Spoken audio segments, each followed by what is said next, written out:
Okay.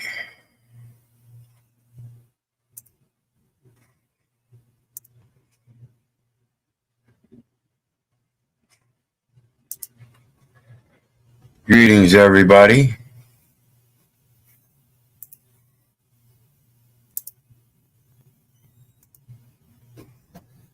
Keith here, hoping everybody's having a good day, enjoying life, living life, loving life, as always.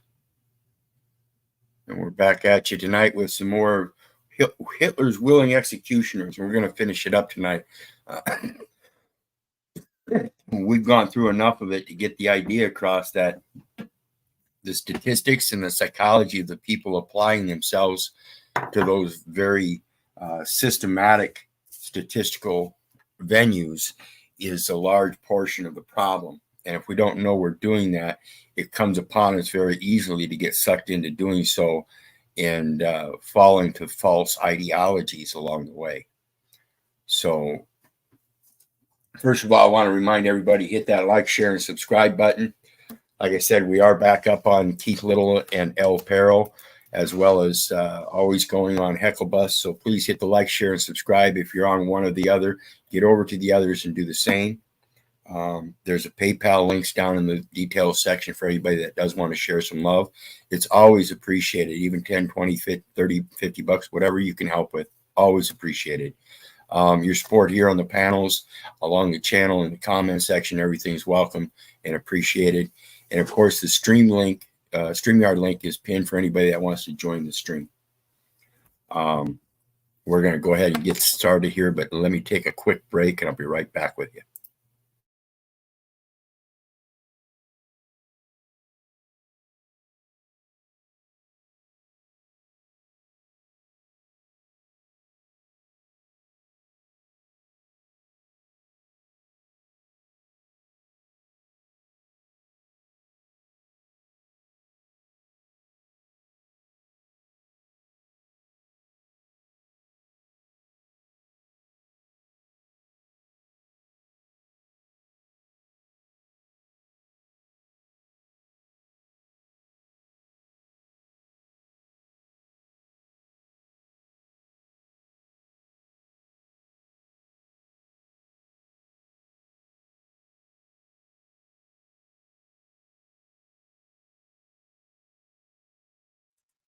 Okay, my apologies there. So again, with Hitler's willing executioners, the last portion I'm going to read from the book, like I said, there's you can get this book, Hitler's Willing Executioners, Ordinary Germans and the Holocaust, Daniel Jonah Goldhagen. And as a reminder, just like in the Postal Service issue, I'm not here as an enemy of the state, the government, or anybody. I'm just here putting out information and opinions in my commentary of the things that I observe in my actual firsthand experiences. They're nothing but opinions. It comes under fair use limitation on exclusive rights. So we're going to continue on with this. And section 9 is police battalions, lives, killings, and motives. And I'm not going to get too deep into this because, like I said, most of it is just reiteration of what I've already been posing for a number of years, and the importance of realizing what you're doing when you're adding those data elements into these various different jurisdictional systems and becoming party to that. Again, in my opinion, those actions provide for evolving ideologies in falsehoods. And we really need to learn how to get back to our roots and origins. So this part is going to talk about the psychology part. I'm going to touch on that. And then I'm going to lead, like I said, this is going to be the last time I'm going to read of this book. It's up to you guys to do your research anyway. That's why I tell you, don't believe me, don't believe the neighbor, don't believe the government. For crying out loud, don't believe your mother. Do your research so you know. And it starts out with one of my favorite terms in regards to all this etymology and everything I've been studying, in surveying, as in survey. The genocidal contributions of Police Battalion 101 and other police battalions, it becomes easy to review the perpetrators only through the prism of their murderous deeds. In other words, they're talking about not taking into account their actual private lives and what kind of jobs they held, what kind of education they had, how they were raised as children, this and that. It's all a matter of developing the psychology. And in these modern times, the psychology is more ingrained towards societal living rather than natural. And that's where those false ideologies come in. This produces some distortion.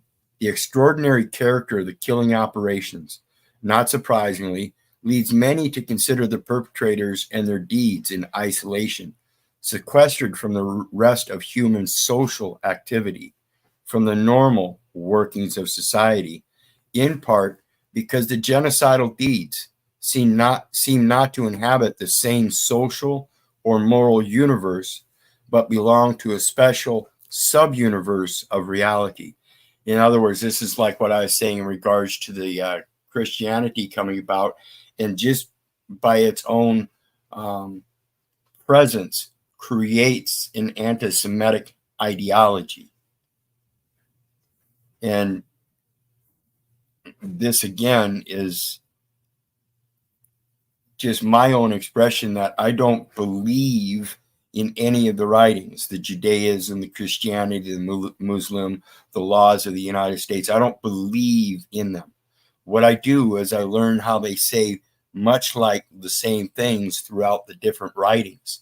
They just say them in different ways, but they're basically saying the same context of the spiritual intent of the word. And this is why it's important to break down those words. Survey, again, look at it. It's sir. What's they? So you have to think about that. This can lead to character of the perpetrators and their lives. And again, this is the concept like Kunta Kinte and being a slave. When he was a free man, he had his own ideologies and people called him a certain thing. When somebody tried to subject their ideology of slavery and his position in it, they tried to force upon him their idea of the name and tried to force him to take on the name Toby. And he refused to give up his natural name that he already came to know. He realized that was a change in ideology. It's like a change in personality. This goes to the personality disorders. These Germans partook in activities other than genocidal slaughter. In other words, they had their own social lives, and they lived a social existence. Understanding them and their deeds requires that the non-killing aspect of their lives be acknowledged and investigated. And again, this goes to the psychology of how they grew up and their social element that then allowed them to take upon the false ideology that totally destroyed their entire social upbringing in regards to image and likeness. We're all humans, we're all man, we're all children of God, this and that. And then somebody along the way created the ideology that this particular type of people is a blight on the rest of people, and therefore they should be excluded somehow. Whereas they actually recognize them as being existent prior to them. Therefore, whatever came after must be either subject to them or outside of them. And if you profess that you're outside of something that came before, then you're professing a different origin, pure and simple. Let's see here. Their cultural activities, the police clubs, recreation centers, canteens, the sporting events, movies, plays, religious activities, emotional attachments like the family tributes and stuff to birthdays and marriages and all that, and moral discussion and injunction present a stark, even jarring contrast to their apocalyptic deeds. And that's reflecting again on what I just said, that they have a basic foundation of a social organization of acceptance, and then the ideology is an exclusion. So somewhere along the line, they became confused in that and didn't realize that their actual intent of acceptance was then rejected by the acceptance of that which came before them and their acceptance into that. Now they're rejecting that. So there's an obvious switch. And usually it's psychological. It's greed, gluttony, pride, those kind of things. People that refuse to humiliate themselves and humble themselves as being lesser than the greatest power there is. Most people don't want to let that ego subside to something that's greater. They think that ego is the greatness, and it's not. It's the knowledge. That's where your power comes from. The perpetrators had free time, which they could use, depending on where they were stationed, for a variety of activities that allowed, even prompted them to activate their moral faculties and to take a personal, individual stance. In other words, if you look at that right, they were helping them to manifest in the subservience to two masters. You're master to us while you're placating here, but then when you go off and you go ahead and master yourself under that mastership. See, that's the duality that they get you to play in, and you think that's proper, and it's not. The ego is meant to hold one station in life, and that's to know thyself and the power of the knowledge that ego holds. That's the limitation of the ego, is the knowledge. This is where narcissists go wrong. They think they know so much that they know more than everybody else. That's not so. The fallacy of AI as well. The perpetrators had free time, which they could, let me go on to the next sentence since we already read that. Greetings, Nubs. How you doing tonight, brother? Nope, no sound, brother.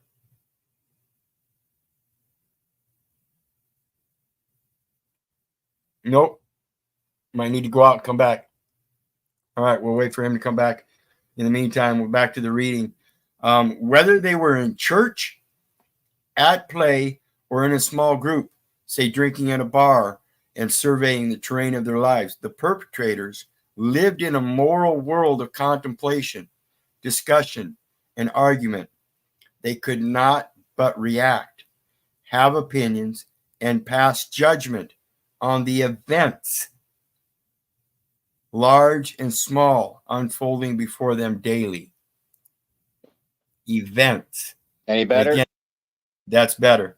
And again, this is why I keep telling you, they're using those ad hominems to displace you, disposition you from the event of your true character. And if you learn how to operate in your true character at all times, they can't do that, because your true character isn't named. It changes. That's why I say I've got 10 different personalities here on YouTube, because if I decide I want to change in my presentation to the public, I can do so as the creator of my personalities. And now I think you're frozen, Nub.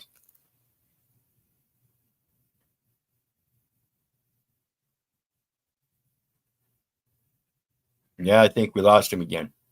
Must have bad signal. Looks like he's sitting in a closet like Paul used to.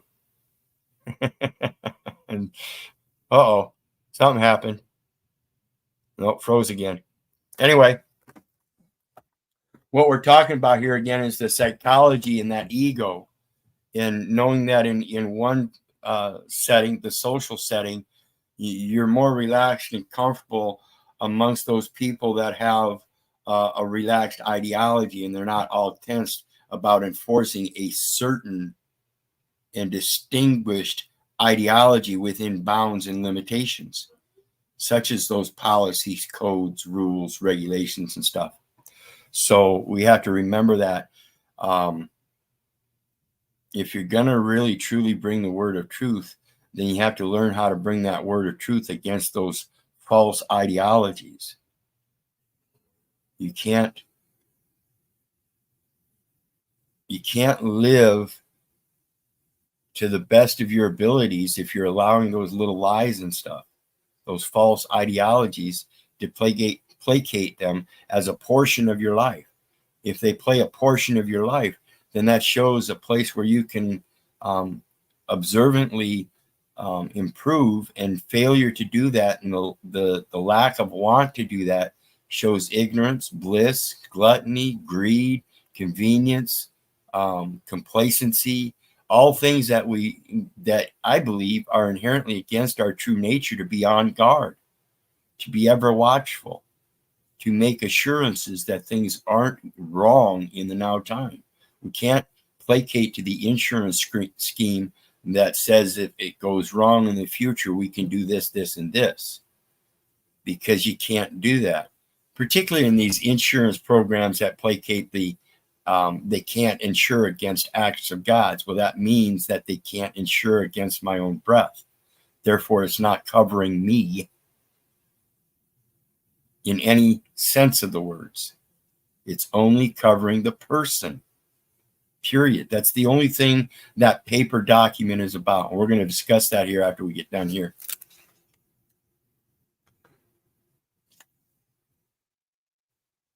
Some of the men went to church, prayed to God, contemplated the eternal questions, and recited prayers, which reminded them of their obligations to other humans. How quickly they forgot them when they went to work and just started doing their job again. See where we go with that? The Catholics among them took communion and went to confession. And when they went at night to their wives and girlfriends, how many of the killers discussed their genocidal activities with their women and children? See, that's the psychology. They're openly and willingly able and wanting to do stuff in as it relates to just doing my job, because again, they're protected. Their motivation to protect their wives and children is so great that they will do whatever means necessary to take a paycheck home to help them survive, because they've already fallen to the false ideology of personage and that voluntary servitude. So again, I urge you to really look at what you're doing in the volunteerism in those actions. No one's making you do it. There's no law that says you have to have an ID, yet you think you need to have a social security card so you can get an ID, so you can go get a job, so you can just do your job and bring home a paycheck. There's much more value to life than that, I assure you. The next and last part I'm going to read here, I believe, let me double check. Yeah. Placates to the very thing about ministering the word to all creatures. And yet again, somehow by understanding that ideology and showing that not just in our social life, but also in doing our job, is totally contradictory to the fact that we would dismiss an entire population of people's lives, let alone even one other life. The desire to prevent illness in police dogs can be seen as having purely a utilitarian measure. The ties of affection binding one SS general to his dog, however, were also capable of moving genocidal agents into action.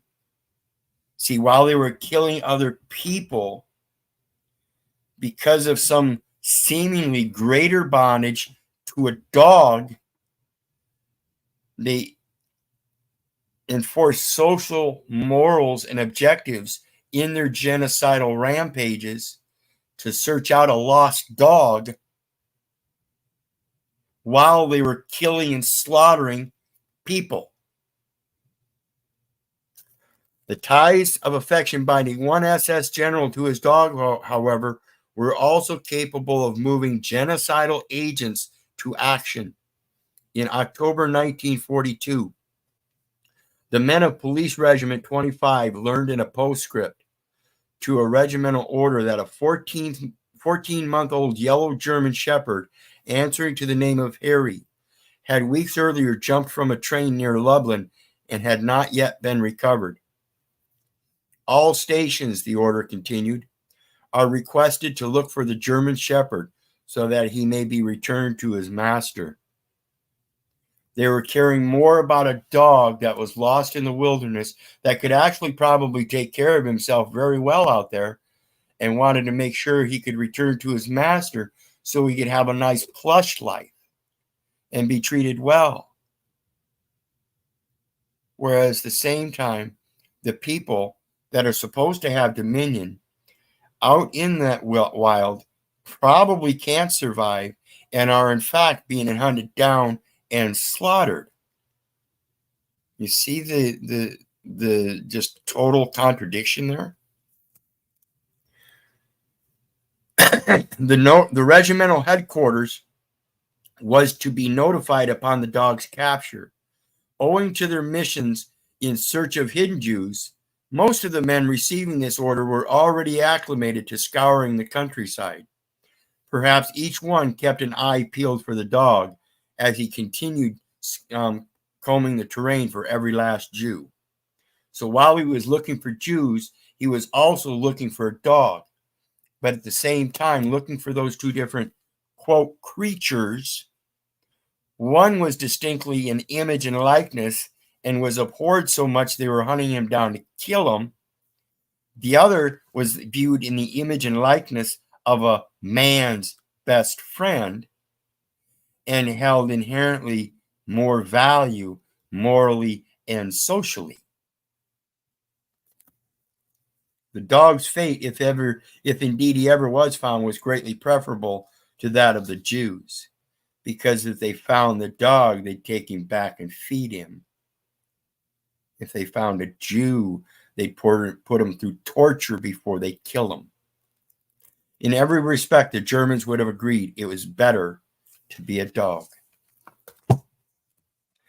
And I'm telling you here today that there's going to come a same day where those events are going to repeat themselves. And I'm not saying I'm going to be the one directing it. I just have a very strong inclination that because history repeats itself already, it's not going to stop repeating itself.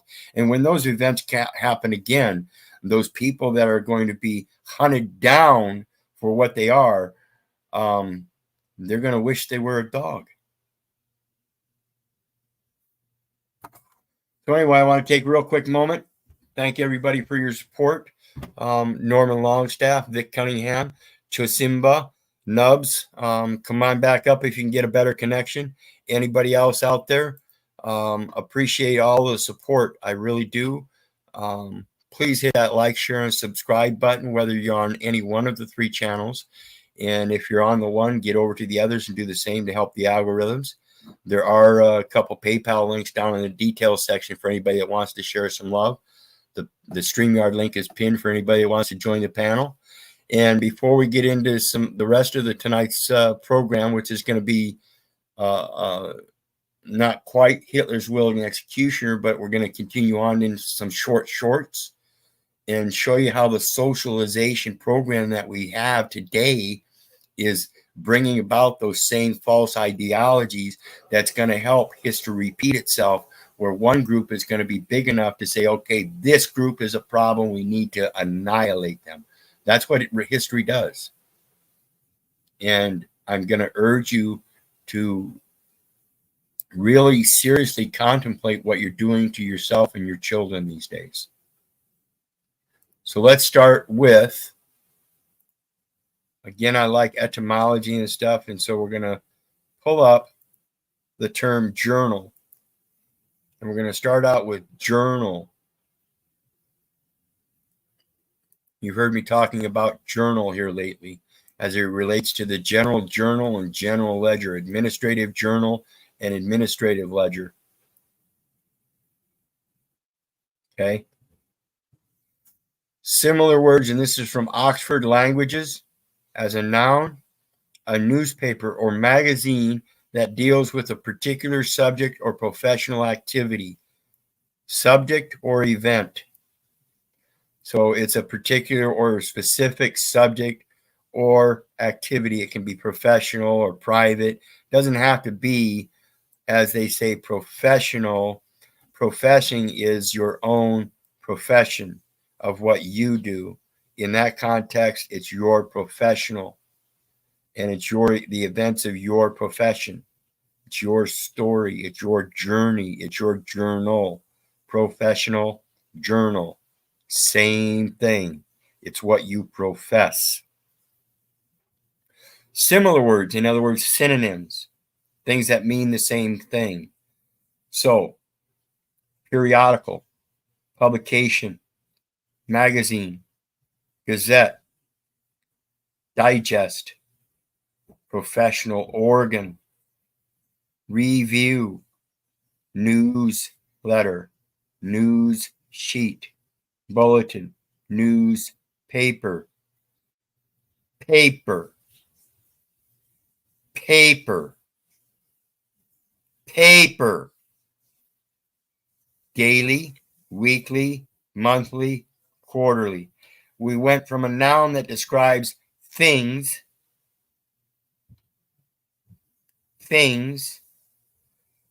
to time periods, concepts, also known as things, in a different specific area of grammar or denotation or classification.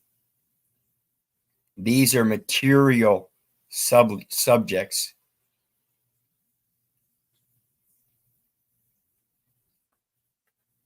These are times, daily, weekly, monthly, quarterly. Number 2 context, a daily record of news and events of a personal nature, a diary, or of a private nature. Similar, diary, day-by-day account, daily record, log, logbook, weblog, blog, vlog, moblog, yearbook, chronicle, register,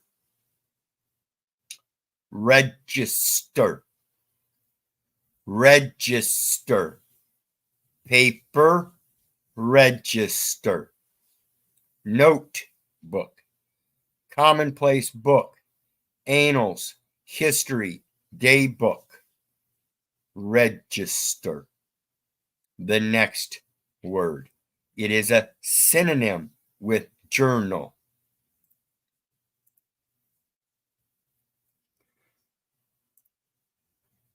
Register. An official list or record. For example, meaning parable. Same thing. Of births, marriages, and deaths. Of shipping or of historic places. A membership register. Official list. Listing. Roll. Roster. Index. Directory. Oration. Direction. Direction of oration. Catalog. Schedule. Inventory. Invent oration. Oration of invention. Invent. Thought. Tally, as in daily, weekly, monthly, quarterly. Calendar, same. Record, chronicle, diary, journal, logbook, logbook, ledger,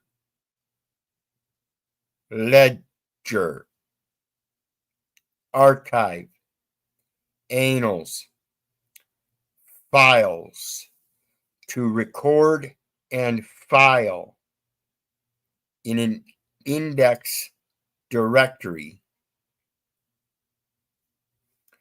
A book or record of attendance For example, of students in a class or school or guests in a hotel. The system requires teachers to take the register at each lesson. Register. Accounting. A particular part of the range of a voice or instrument. A particular part of the range of a voice or instrument. His voice moved up a register. Similar. Range, area, region, reaches, sweep, voice, notes. Octaves.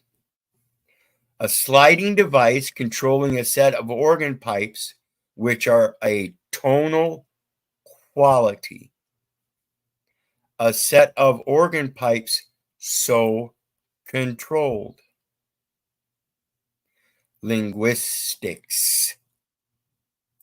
A variety of a language or a level of usage, as determined by degree of formality. As determined by a degree of formality.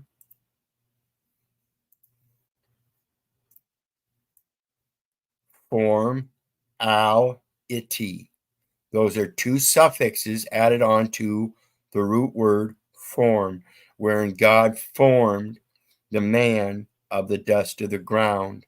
And when he breathed the breath of life into his nostrils, that man became a living soul, and he has informed a voice that is a prophet unto the nations. A choice of vocabulary. This is where I say a man's intellect is limited and biased by his own vocabulary. Greetings, Russ. Greetings, brother. How's it going, man? Pretty good. I just saw you were live. Figured I'd pop up and hang out with you a bit. Awesome. Yeah, we got a bit to go yet. I'm just going over a register right now as it relates to journal, as it's synonymous, and we find out it's synonymous with files and index and directory and journal and inventory and schedule and all these other things. And I'm trying to show everybody that if you can't coin your words, then you really need to purse your lips, because as it goes, register and all these different categories mean slightly different things. And it's amazing when you see the linguistics, a variety of a language or a level of usage. You have there's a nation now today known as the United States of America, and their reading comprehension average is about 7th or 8th grade, which is a level of usage, and their laws are written about the 24th grade. Now, most people think the highest you can go is 12th grade, because that's when they graduate from high school, walk out those doors, and don't do another fucking thing to learn more than what they were taught. They think they've already learned it all. They become narcissistic, egotistical, Dunning-Krugers. They think they know it all. They think they're smarter than everybody else. And the reality is they're dumb as fucking box of rocks. That's definitely true. As determined by a degree of formality and choice of vocabulary, pronunciation, and syntax. Choice. You have a choice of the words to use. Choose coin your words or purse your lips according to the communicative purpose, social context, and social status of the user. Again, the vocabulary. A man's intellect is limited and biased by his own vocabulary. It shows the social status of the user. Printing, photography, the exact correspondence of the position of color components in a printed positive. It was reproduced in full color, but unfortunately out of register. Printing, the exact correspondence of the printed or the position of printed matter on the two sides of a page. On the two sides of the page. So when you get a document and they have a correspondence on one side and it poses a position of the subject in the printed matter, then you can flip it over, and according to UCC 3-402, put your directive as the authorized representative, giving an unambiguous signature as the authorized representative on the instrument, and therefore not be liable for the person named in the instrument. So you can flip it over and give your directive to clear the ledger, clear the accounting. It's that simple, folks. In electronic devices, a location in a store, and this is where they warehouse. This little chip here, that's a warehouse, folks. Synonymously in use, it's a store for massive information. It's a warehouse used for a specific purpose and with quick access time. An adjustable plate for widening or narrowing and opening and regulating a draft, especially in a fire grate, as in a forge. A widening or narrowing of an opening and regulating draft. Would that be the upper and lower plates of your mouth, wherein you render the heated words in your arguments?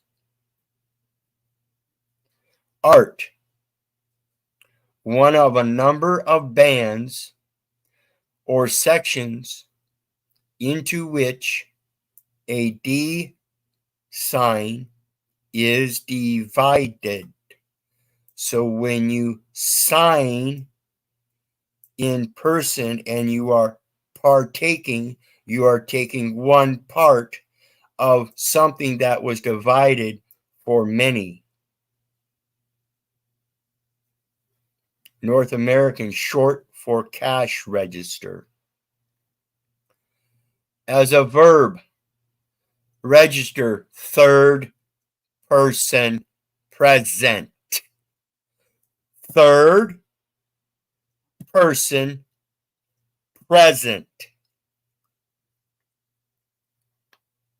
Registers, past tense. Registered, past participle. Registered, gerund of present participle.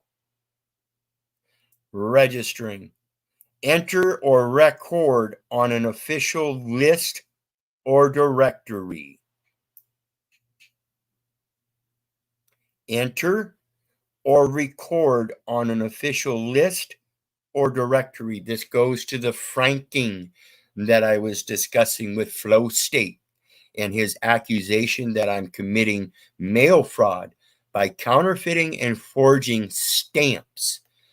I did not enter anything into the mails. It was not entered or recorded. It has a official list or directory that holds no name. If you will look on the postal franking or prepaid postal impression, as they call it, prepaid postal impression, you will see it has no name on it. It's a clear, short instruction that it's prepaid through this certain number for this amount, 1-to-1 ratio. There's no dollar sign. There's no mention of dollar. It's bordered in red. according to the UPU. What is it?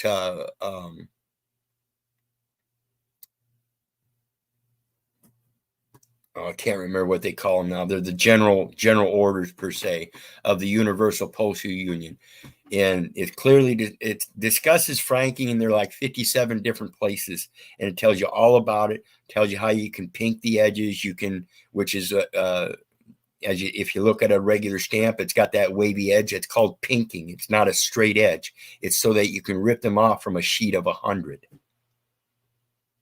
1 cent. 1% them. Enter or record on an official list or directory is by use of a postage stamp.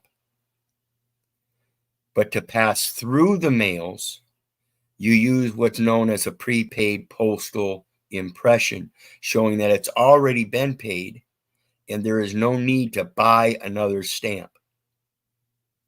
Similar is record, put on record, enter, file, lodge, post, set down. Like when you discover a new land and you set down your post and claim the land by putting a flag on that post.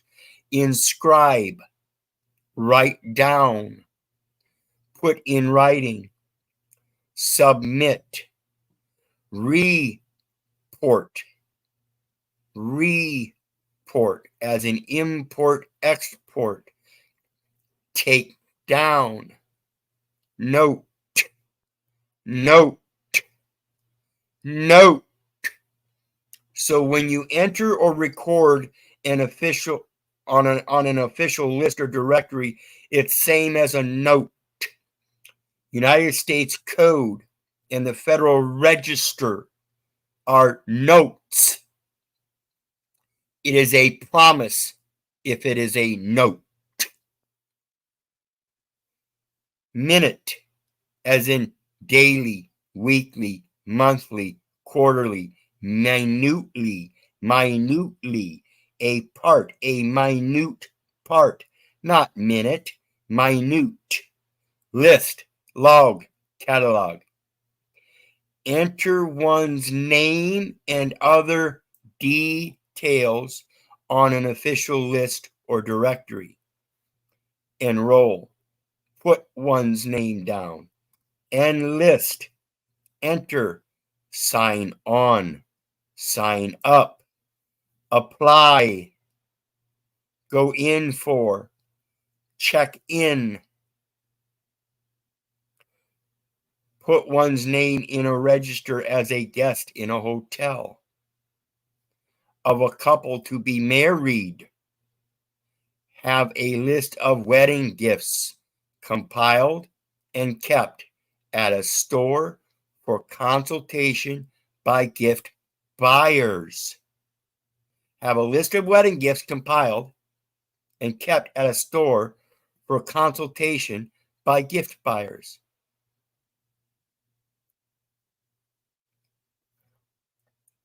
Entrust,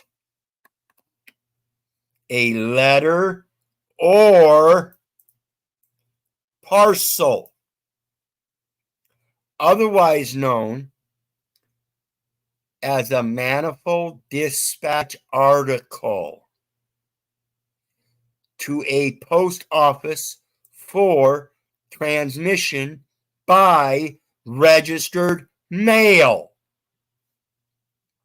Entrust, to a post office for transmission by registered mail.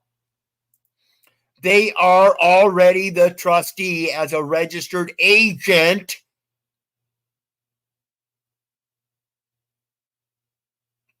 This is all in the public domain, folks. This is all for your own education. I don't understand why you don't learn how to read. Of an instrument, detect and show automatically. Indicate, read,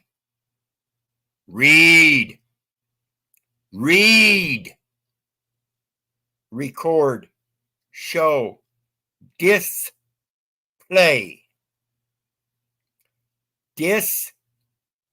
display, express or convey an opinion or emotion. I wish to register an objection.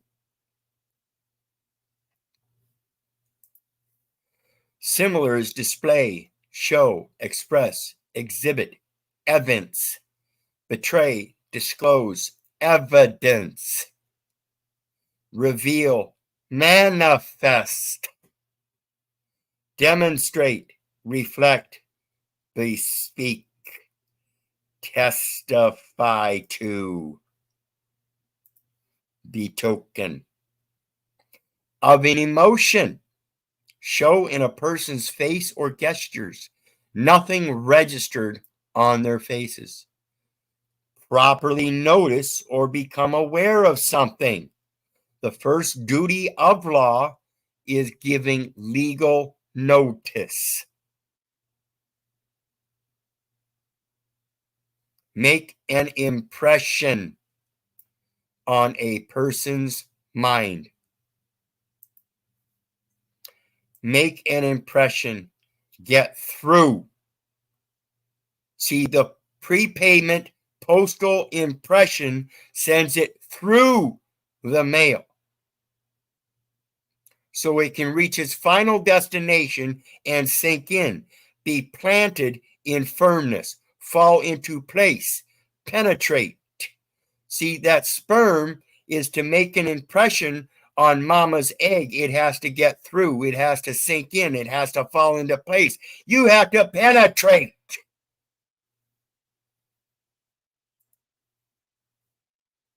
What do you got to say, Russ? Let's take a moment and speak on this.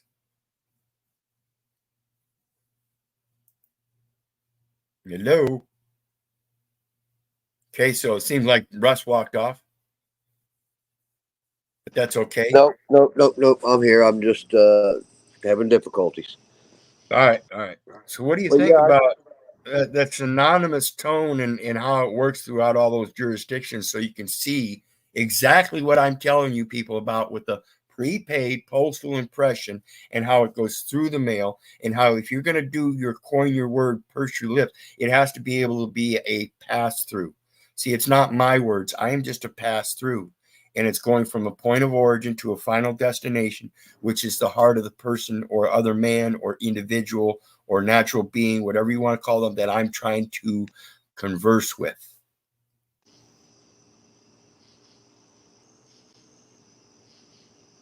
I pose no arguments. I only pose that I'm a pass-through, and I want you to see what I see. If you can't see it, that's fine. But to sit there and say that I'm committing falsities and frauds and point out some illegitimate ideology doesn't fit the ideology of truth. And that's what they don't get. Right. So I mean, when I go and read some of that stuff after watching a little bit of your presentment on it, and then I'm amazed at how there's like 2 different levels or 3 different levels to use these words. Most of them. Well, if you remember Bill Clinton in his 15 minutes of fame during the cigar stand, he said, well, it depends on what your definition of is. And would you know, there's 21 different uses of the 2-word or 2-letter word is. 21 different uses for is. It's amazing. So the next one to kind of brighten the room and lighten the load, I've got something I came across. My companion sent it to me yesterday, and I got a good chuckle out of it. So I wanted to share it with everybody, because you guys know me as a scriptural guy, and hallelujah, my saving grace is the scripture, and it's a musical thing to me.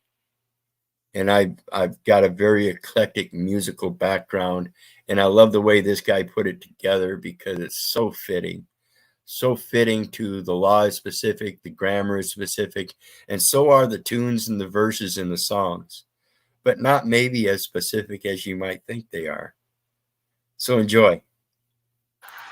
Do you know that when because I told you my dad was a minister of music. Do you know that one time my dad asked me, I was like 7 years old, and my dad asked me to sing Amazing Grace in front of the whole congregation. And I did it, and I got a spanking for it. I bet you'd like to hear that story, wouldn't you? Because, see, I remember getting asked to do it, but 7 years old, I mean, I had heard that song so much. And I didn't really know what it meant, but it was boring to me because it was just over and over. They'd sing it every week. And so when my dad said, you know, would you do Amazing Grace in front of the congregation? I knew the words, but I was kind of bored with the tune. And so, but when he got me up there, you know, I was up there, and right before I sang, I remembered that I had noticed the words to Amazing Grace would fit perfectly into my mother's favorite song, which was Ghost Riders in the Sky. So I said, Amazing Grace, how sweet the sound that saved a wretch like me. I once was lost, but now I'm found, was blind, but now I see. And within there 10,000 years, bright shining as the sun, we've no less days to sing God's praise than when we first begun. Praise the Lord. Let's hear it for Jesus, the Holy Ghost Rider in the sky.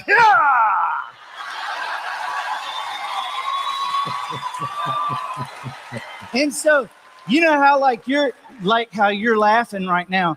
The congregation did that too, but my daddy wasn't laughing, and he kind of went over to me, and he leaned down and he said, "You know, that wasn't what I was expecting. So try it again." And I thought, ooh.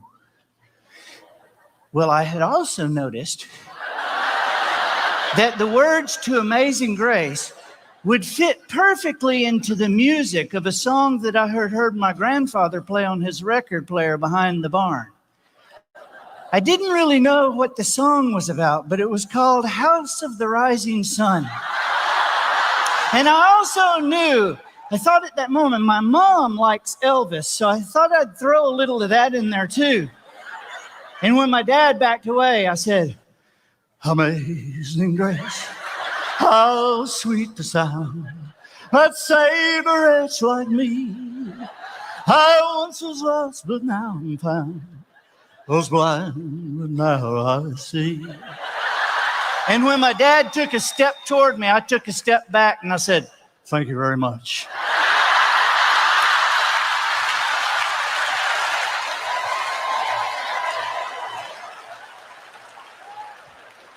And he walked up to me and he said, one more chance. So I thought, well, maybe those versions were too slow. Because I had also noticed that the words to Amazing Grace would fit perfectly into the theme song from my favorite television show, Gilligan's Island. So I said, dun, dun, dun, dun, dun, dun, Amazing Grace, how sweet the sound that saved a wretch like me. I once was lost, but now I'm found, was blind, but now I see. Was blind, but now I see. And that's when I got the spanking.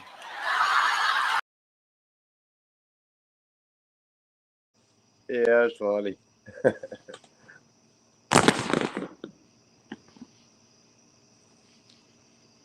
Muted.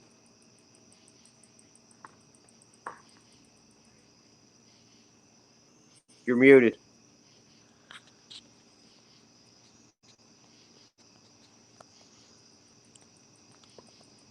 Muted.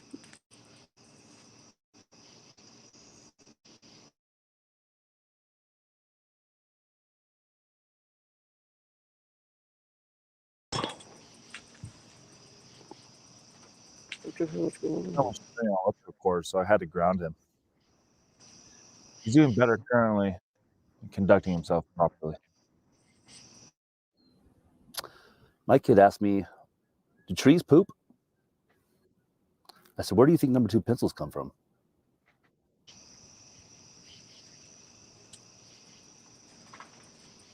And my apologies. I guess I just realized I was muted. That was one of my favorite things when it comes to my childhood and reflecting back, especially when I heard that last one with Gilligan's Island. I just fell off my chair. It was just so funny.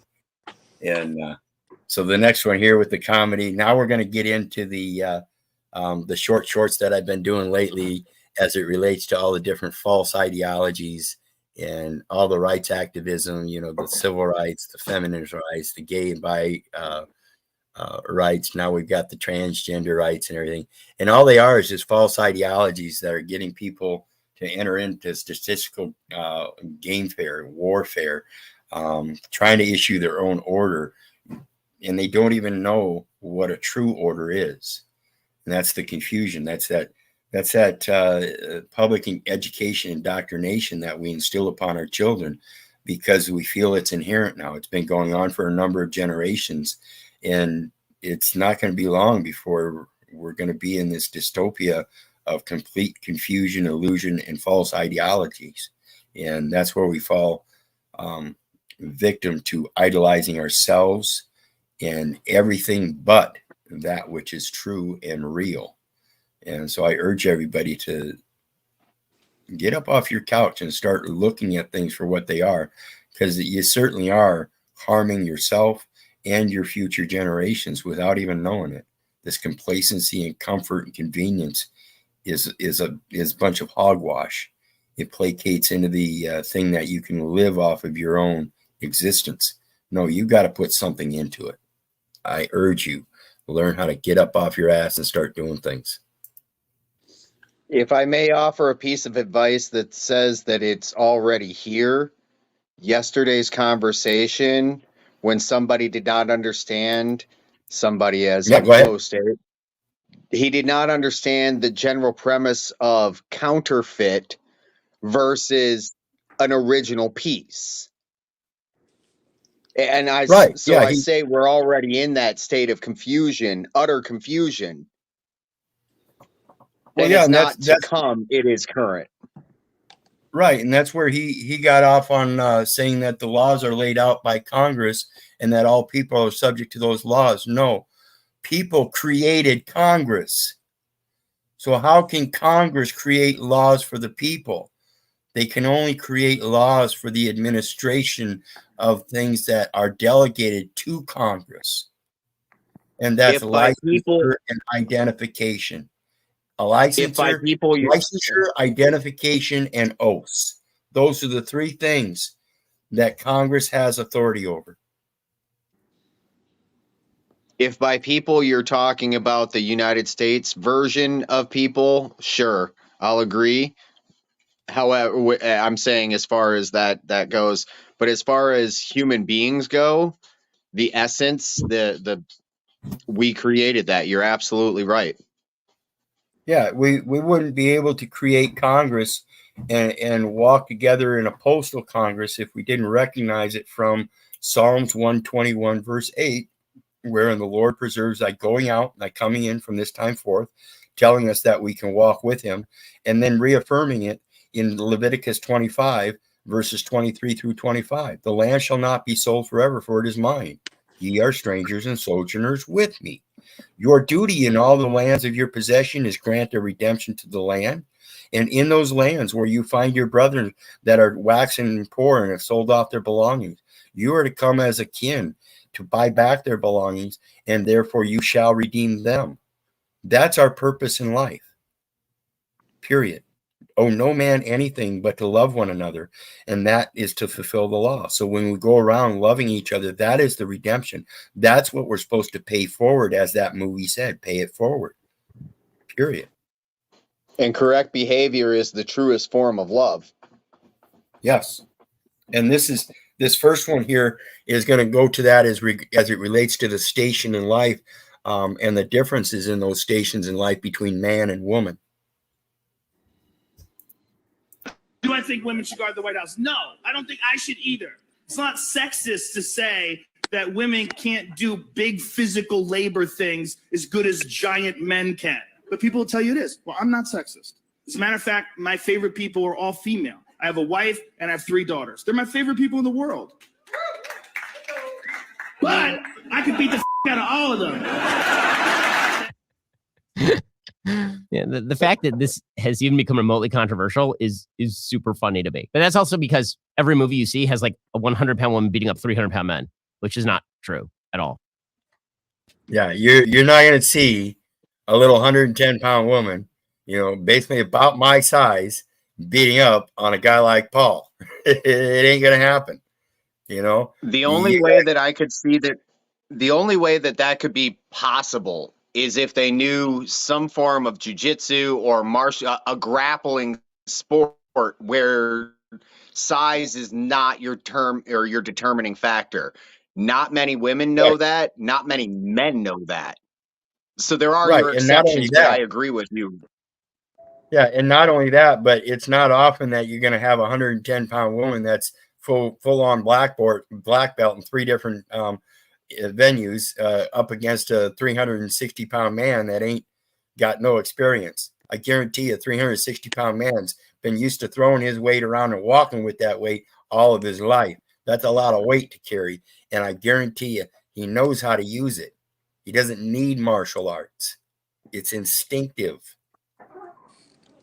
So think about this, folks. You're coming into venues with false ideologies, thinking that you're going to be able to change the venue. It ain't going to happen. The next one placates to at home and abroad and this money scheme.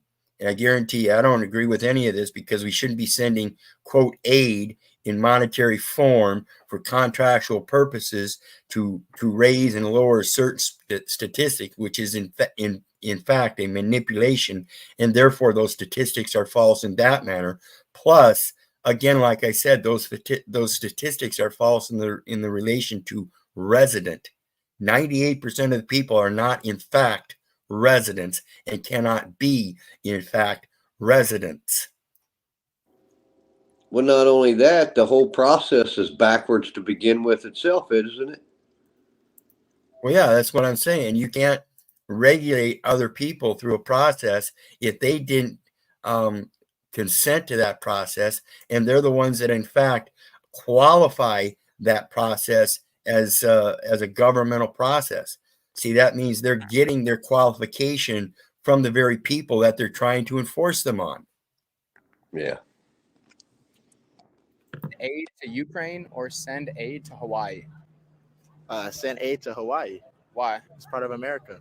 How do you feel about them sending $130 billion to Ukraine on only $700 to the residents of Maui? Yeah, that's definitely up. I think Biden's influence with Ukraine. America first. Okay, again, like I said, he said America first. No, it's not America first. That's a nation. You're supposed to be first.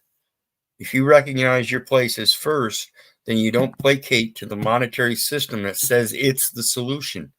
It is not the solution. The solution is the people. I don't know if anybody out there wants to argue it, but the board's open, guys.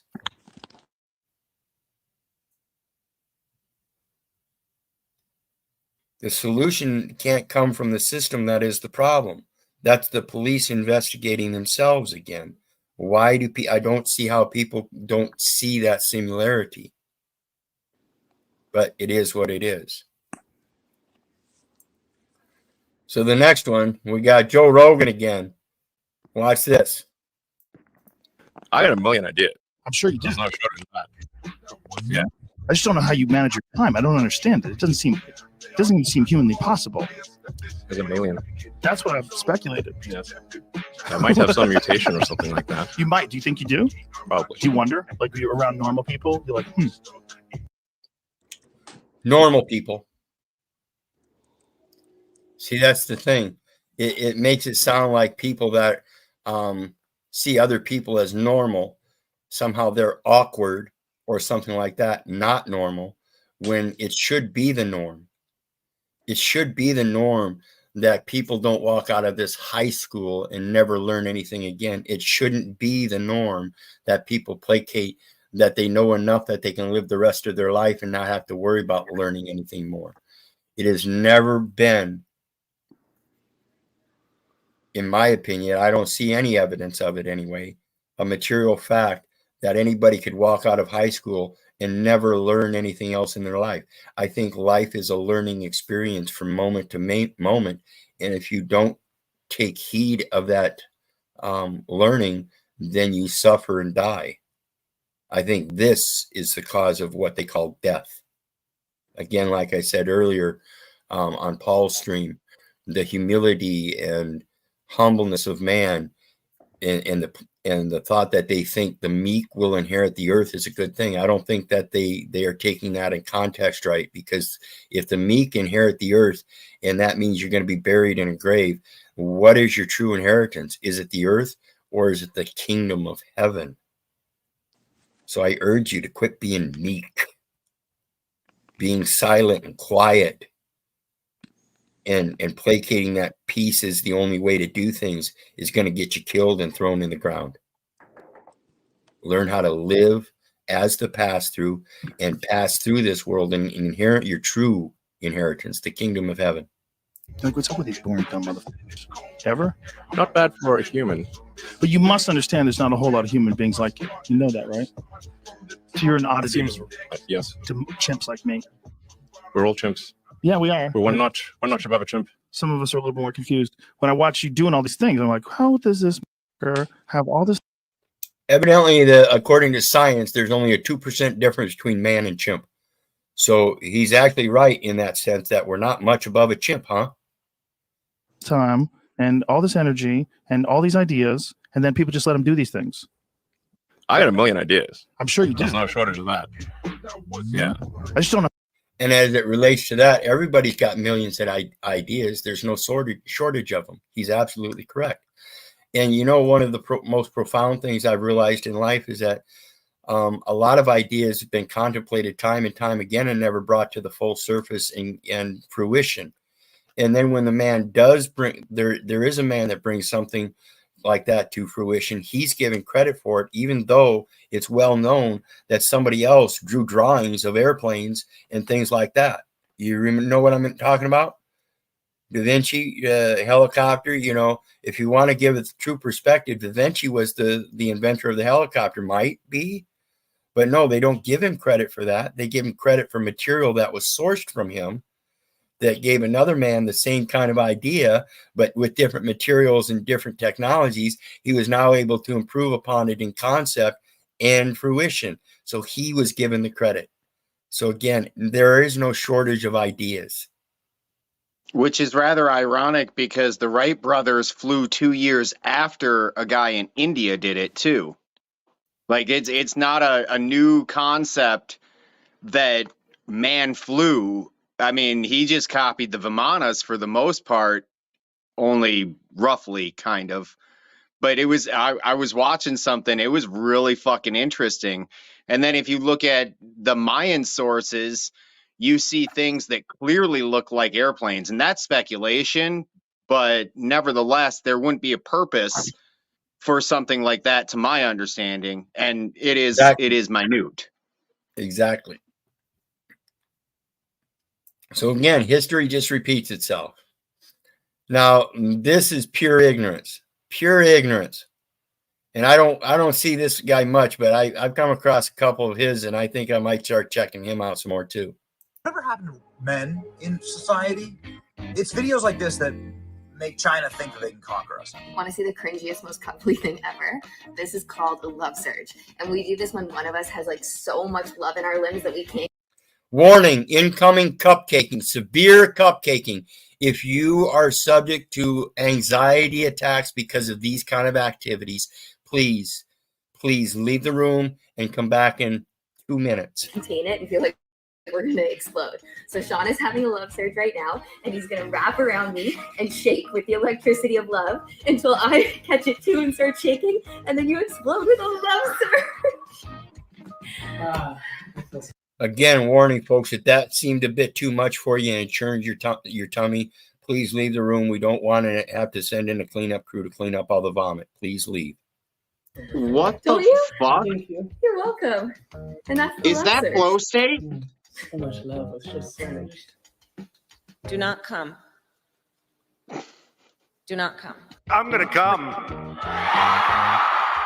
Whatever happened? Was that flow state? I'm think serious. Jeep- Like I my think- eyes I aren't think very Jeep good. Girls, well, I think Jeep Girls got it. I think it was Jesse Howell and Angeline. But I did like the ending. So one more time, but please bear with us. It's only as a precaution.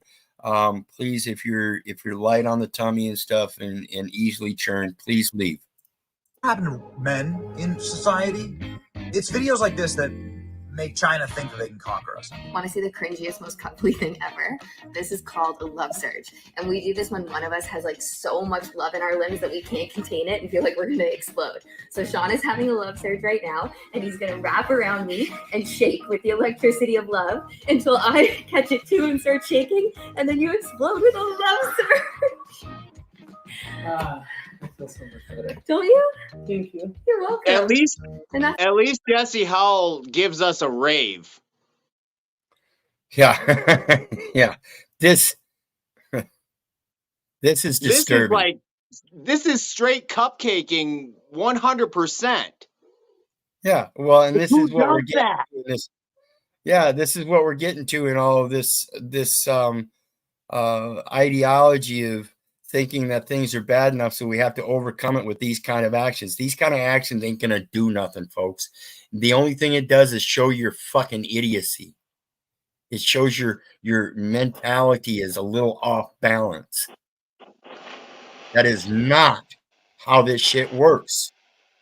A little off balance?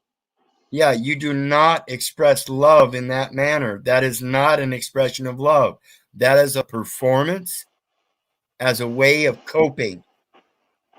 That's all that is. Here we go. Another Joe Rogan. Oh, I've always liked Joe Rogan. They thought they were CNN, and CNN was huge. CNN is the news. CNN is a gigantic corporation. They have a big building, the whole deal, giant sign. They didn't understand this. And this is where Paul and people like myself have them. Because it's not about the numbers. It's about what you understand and how it works. Because the numbers will automatically go the way they're supposed to go if you're pushing the right message of truth. The numbers will be for you. You don't need to be before the numbers. It's all about truth. The numbers that count will be the numbers that you get. Right. And that's according to your truth. So again, be as real as you can with yourself.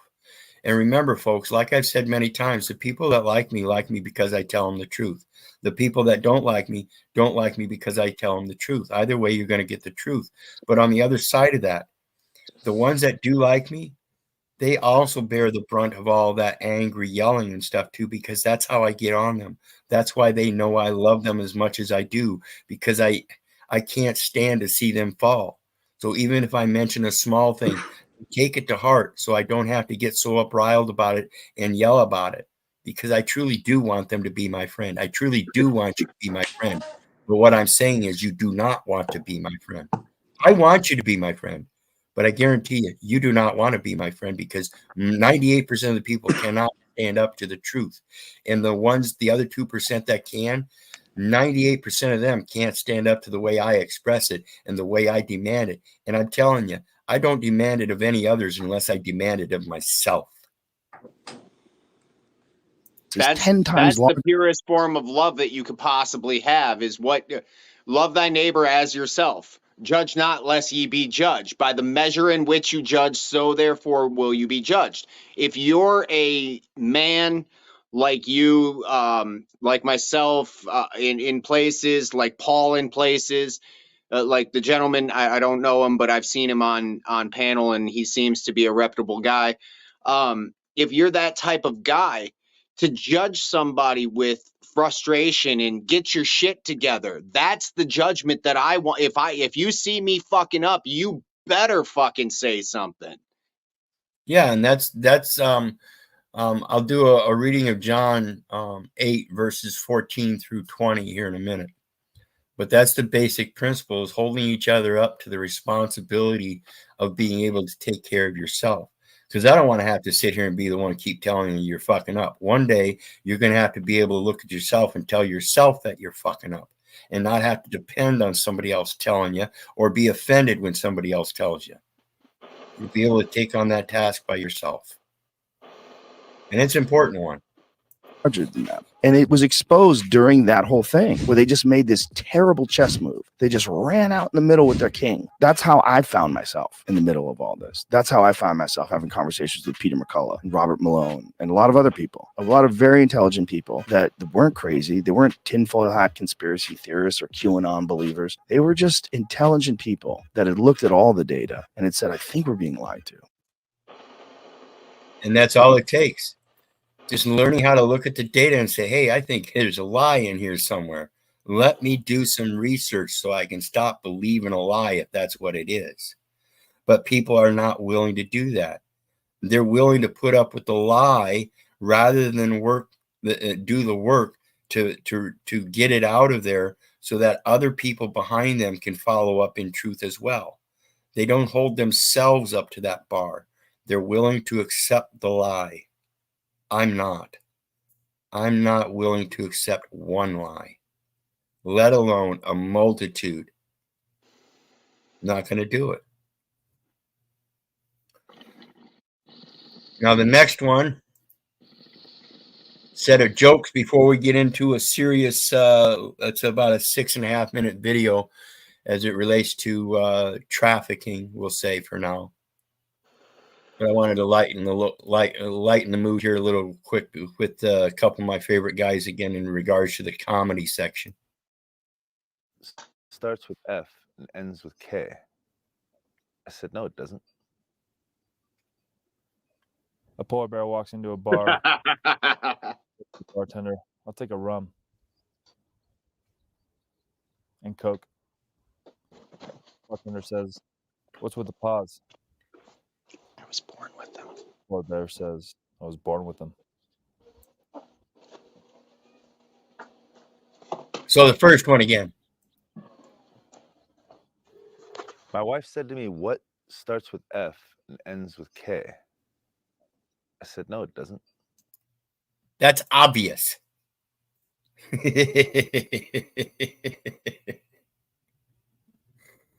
Okay, one quick reminder, please hit that like, share, and subscribe button, folks. We are up on Keith Little, El Perro, and Hecklebus again. So if you're on one or the other, get to the others and do the same. There's a couple PayPal links down in the details section for anybody that wants to share some love. I always appreciate it. 10, 20, 30 bucks, everything helps. And then, of course, the StreamYard link is pinned in case anybody else wants to join the panel. And we're going to get on to the next one.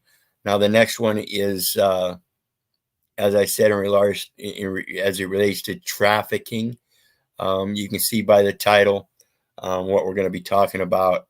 And the fellow that's speaking, I hold him in high regard. But again, I want to remind everybody, even these top officials and people that have been in these various different agencies and departments in the government that show their good-heartedness, that you can still see the babble in them in the way they speak, because they aren't truly fully capable of the language yet.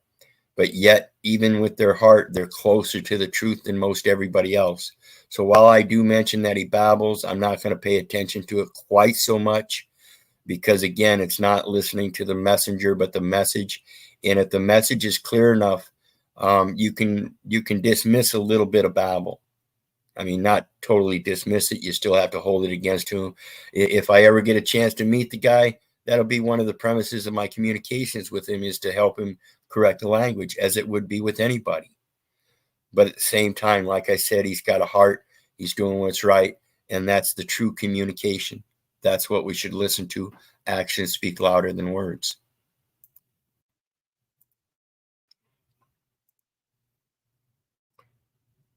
Green, Ranking Member Thompson, and members of the Homeland Security Committee, it's an honor to testify here today. I'd like to begin by showing you a powerful clip from the popular film Sound of Freedom.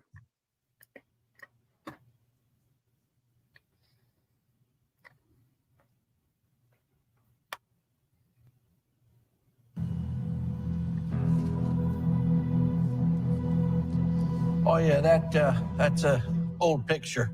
You know how kids are these days. They just grow up so fast.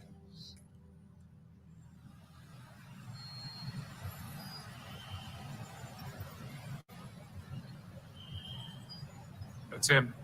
No, I'm his uncle. Get off, put your hands on the wheel. No, I'm his uncle. You just ask him. Just ask him. I'm his uncle.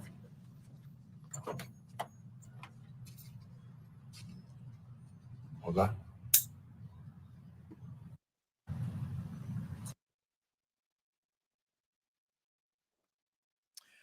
This scene depicts a moment from my real life I'll never forget. I was working for the Department of Homeland Security out of Calexico, California, and I can tell you firsthand that the only reason we were able to save this precious little boy was due to the fact that they had to take him across the border at a port of entry checkpoint because the border walls compelled them to do so.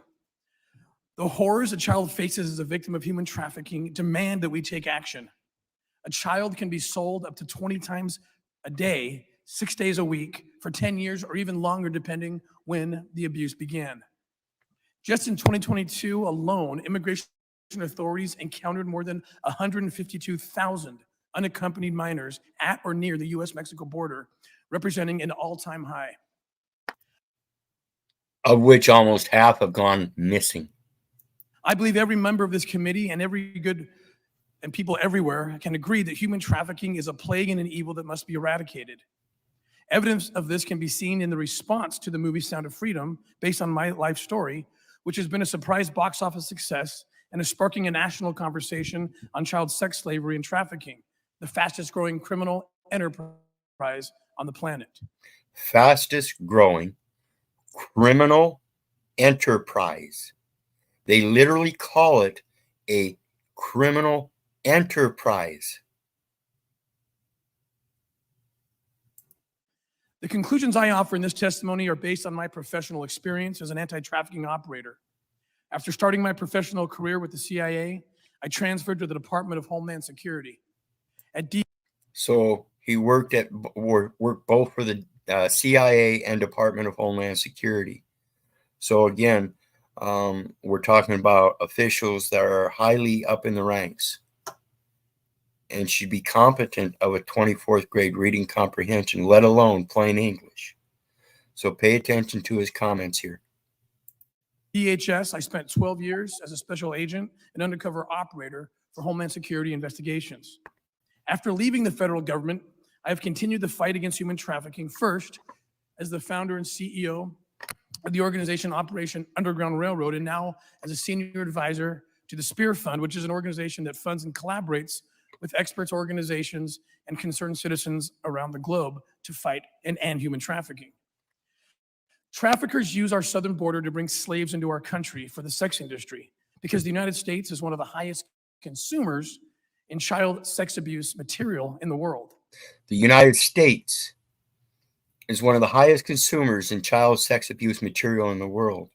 And again, folks, it goes to the grammar, the intellect, plain writing, and the true material facts that the United States is located in Washington, D.C. So when he talks about he's one of the highest consumers in child sex abuse material in the world being the United States, he's not talking about the United States as it is the United States located in Washington, D.C., but the people that are using the instrumentalities of paperwork and documentation as consumers. And it's because of that consumerian concept that children are being trafficked because they are valuable in that monetary enterprise. It is called kidnapping and making merchandise, or stealing children of Israel and making merchandise of them. It's called kidnapping. Child slavery, child sex slavery, sex abuse, period. It's the ultimate offense against God's law. Destroying God's children before they even have a chance to develop their spiritual essence and know that they too are from the Heavenly Father. Our federal agents who work at the southern border are women and men of the highest integrity and dedication. Yet despite the hard work and success agents on the ground, one thing has become vividly clear. Poor U.S. border security and broken U.S. policy are feeding the growth of human trafficking in the United States. Again, policy are feeding the growth of human trafficking in the United States. Where is the United States? If these people really knew this, they wouldn't be speaking like this. If they were really speaking the truth and they knew the truth about this, and they're speaking truth about the child trafficking, and policies are feeding the growth of human trafficking, then they would also correct the language here to be accurate as well. So again, it's nothing against his actual message, which is a good message. It's just pointing out that even though these people are supposedly highly respected and highly intelligent, they show a segment of babble in their communication still, telling us that they don't fully comprehend. So again, while it might be good to want to try to prevent the human trafficking, we've got to remember he created an organization. In other words, it was organized under the laws of the United States. And just like we talked on Paul's earlier, it's about tracking the person. So now he's subject to giving up all of those records to the United States, which he's willing to do because that's what he thinks his purpose is in stopping the human trafficking. If you really want to stop the human trafficking, you fix the record and make sure that the documentation is accurate, even for immigrants. That's what prevents those immigrants from coming in here, is knowing that what's going to happen to their children. They think they're coming across that border to give their children a free life, a life under living under their own authority, but their lives are being snatched away as soon as they cross the border. This is not the way to do it, folks. If you really think about it, the other word for human trafficking is slavery. Absolutely. That's exactly what it is. And that's that ball thing, you know, Babylonian, sacrificing the children to the Babylonian king. Gotta quit doing that. Sense of physical barriers on our border. I have personally seen how ports of entry were responsible for helping rescue a child, catch a sexual predator, and start a chain of events that rescued multiple children from his abuse. On the other hand, I've spoken with survivors who were trafficked by cartels, taking advantage of the miles of unprotected U.S. border. In one case in particular, a young woman was brought across the border at an area where no barriers or protections existed. Once in the U.S., she was sold and raped for money up to 30 to 40 times a day for 5 years before eventually escaping herself. She shared with me the tragic conclusion that had her captors been forced to attempt a crossing into our country at the port of entry, just like the little boy you saw in the film, that she would have had a better chance of being rescued. But the success we've seen in interdicting human trafficking at points of entry means nothing if our immigration policies allow traffickers to flaunt legal loopholes. Immigration policies allow traffickers to flaunt legal loopholes. The problem with that is they have legal loopholes for those that are in the trafficking. They are the policy makers. They are the ones trafficking persons. They are the ones making the trafficking laws. So they know it's rigged because they use it? Yes. If you don't want your children to be rigged, then don't use the system that's rigged. Because when they rig your children, they're going to rig them up to devices for slavery. Period. It's called earmarking.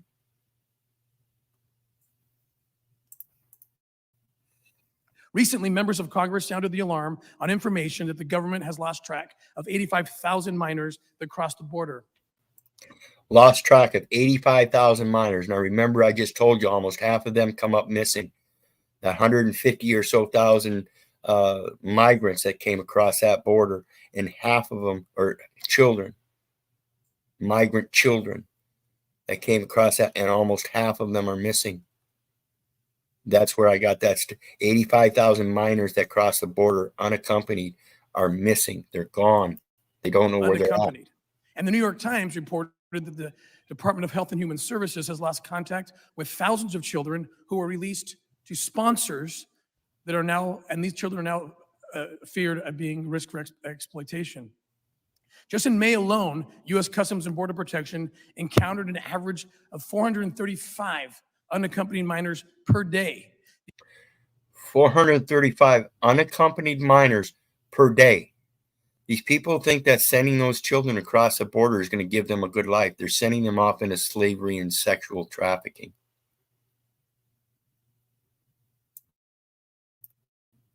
These children are prime targets for traffickers for sex or labor. Tragically, as a result of this administration's current policies, DHS and HHS have unwittingly become a child trafficking delivery service. And therefore, again, like I just said, it's these policymakers that are doing it. They're the ones that make the trafficking laws. They're the ones that provide for those loopholes. They're the ones that unwittingly become child trafficking delivery service because it's other people that see their loopholes. And then they've got ignorant judges sitting on the bench that want to use those loopholes so they don't close them. They've got teachers sitting in schools that they want teaching your children so they don't close them. They create inconsistencies with like things like DWI and DUI and public intoxication, so that the obfuscation comes to the point where it applies to everybody who's willing to subject themselves to it because they don't know what it really means, so they have to accept what somebody else is saying about it. That's bullshit. Quit believing What that. I think is really interesting is they give you a DUI and a DWI. Meanwhile, the doctors are giving you something like an MAOI inhibitor. But yet people that consume a product such as cannabis are doing a drug. It's just ironic because of the wording. Yep. And that's like Alcoholics Anonymous. A lot of those members will refuse to admit that they're addicts. They're not addicts. They're alcoholics. Sorry. An alcoholic is addicted to the substance known as alcohol. That's the only difference. It's still an addiction. Yep. Just like just like TV can be, just like anything else can be. Food, activities. Hell, even these panels can be fucking addictive. Absolutely. Stop. We must begin with finding the 85,000 missing unaccompanied children, which this administration claims is not their problem anymore. Sickening how they do that. They administrate the laws that are legislated, admit there's a problem, but say it's not theirs. See, that goes to that point of these judges that are willing to pass these laws and say, but it's not their problem. That's just the law. No, you're the one that passed it against Romans 13:1. For there is no power but that which is ordained of God. If you didn't put consideration of God into that legislation first, then that legislation shouldn't have been made. So now take a look at that record and see how there's 9 million codes, and then try to compare it to one book known as the Scriptures and see how overabundantly they've legislated and regulated everything in existence as if though it has a spiritual context in that legislation when it has zero spiritual context. It's all in person. They're all laws for persons, not the living soul, period. Congressman Smith's Secure Act will help find them by holding HHS, DHS, and the FBI responsible for reporting on the status of the unaccounted for children. Unaccounted for. It's an accounting. They have to create an accounting. And so what happens is they created an accounting when those children came in. They've got a logistical number and some names, but then it doesn't, it ends. Well, it's no longer our problem then, because now there's no longer an administrative record. So we don't have anything to administrate. You see the problem there? That's the legal loophole. Those children Aren't they the ones that are holding the ledger books though? Yes, but if those children go missing and there's nothing put on the administrative accounting and ledgering, then they have nothing to administrate. Guess what though? I bet a lot of those kids will show up when they're 18 and those sponsors don't want to keep supporting them because they're no longer getting a check, and now they're going to be a source of labor for the New Deal. You watch 2030. The Secure Act will require these agencies to work together to locate them, assess their exposure to being trafficked, exploited, or abused, and to vet adults in their new homes for criminal activity. We pray all these kids will be found safe, but in my expert judgment, a significant number of them do not need to be merely found, but rescued from actual and active sexual abuse. Once we find these children and rescue those in need, we will be in a better position to reform the failed policies and processes that put them in the hands of abusers to begin with. See, he's admitting, and nobody's objecting or denying it, that it's the process that's putting these children in danger. I urge you again, moms and dads, to think about the enumeration at birth. It's an immigration process, and that's what puts your children in danger.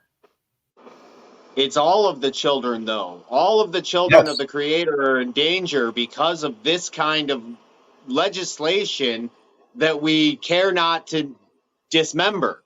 He talks about it needs to be reassessed. No, it needs to be rewritten altogether. Like, get rid of what we currently have, because obviously it is not of any kind of success. Otherwise, we would not be having these kinds of conversations. Yep, absolutely. So it literally needs to be completely removed and revamped. I know doing construction, if I'm putting up a new deck, the old deck has to come down in order for the new stuff to be put in. Yeah, and when you look at the Postal Service Reform Act of 2022, as I said, 90% of that is about insurance, Medicaid and Medicare. And so when we look at the Social Security laws, we also see changes, current changes in the Social Security laws. So when you're doing your research appropriately and you see a change in one venue, you can correlate it to the changes in the other venues as well. And that's when you can make the connections and correlations and use them effectively to form proper rebuttals in various different commercial attacks or offers, I'll call them. I shouldn't call them attacks, but commercial offers. So we really have to think about this. It's so much more complex than the common man thinks, that it supersedes the common man. Real freedom is not a phone number in the pocket of a child for an unknown sponsor or a dangerous trek across South and Central America. Real freedom is safety and protection from abuse and abusers for our most vulnerable population, our children, our future. Thank you. The most vulnerable population, the children, which are our future. And again, they're not my children. They're not your children. They're not your neighbor's children. They're not your mom and dad's children. You're not your mom and dad's child. In a sense, that's what the record will reflect. But in reality, we are all children of, quote, God, unquote, which is, according to my research, Ruach HaKodesh, which means the source of life. We are all products of the source of life. And as that, source of life is our authority. That's what gives rise to our life. That's what gives motivation to our life, is that we weren't born in death.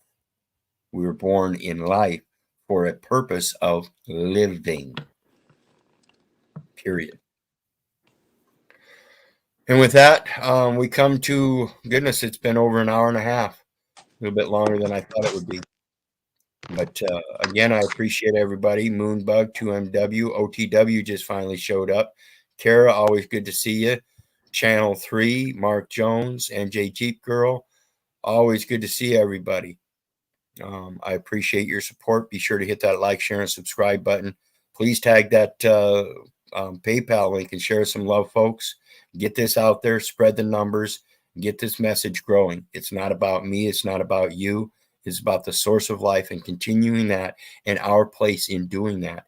If we're not helping that, then we're denying it. What do you guys got to say before we head out? Be wise always and be a zero. Absolutely. Absolutely. Thank you much for coming up, Nubs. Always appreciate you. Have yourself a good day, brother.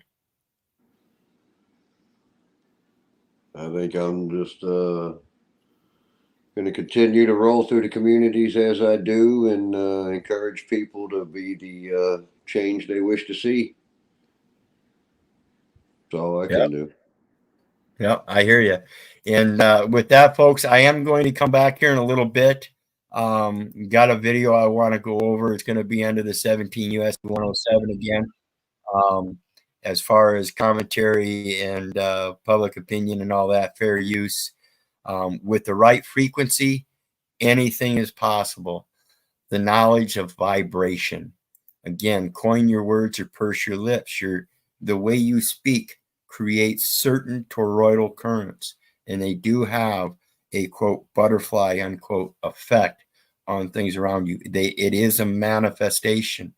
And with the right vibrations, you can do many things.